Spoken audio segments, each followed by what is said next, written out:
আসসালামু আলাইকুম আরহামতুল্লাহি ওয়া বারাকাতুহু। আজকের পাঠে আমরা হরকত সম্পর্কে জানবো। এক জবর এক জের এক পেশকে হরকত বলে। হরকতের উচ্চারণ তাড়াতাড়ি পড়তে হয়। আজকে শুধু জবরগুলো আমরা পড়ব, বাকিগুলো পরের পাঠে পড়ব।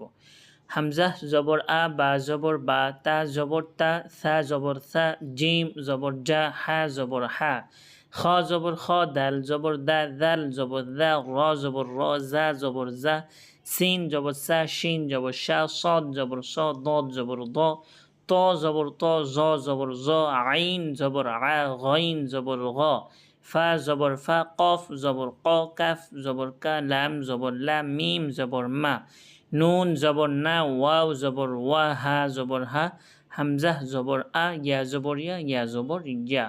আলিফের মধ্যে যখন হরকত চলে আসে তখন সেই আলিফকে হামজা বলে। জন্য আমি আলিফের জায়গায় হামজা পড়েছি। পরবর্তী পার্টে ইনশাল্লাহ আমরা জের সম্পর্কে জানবো।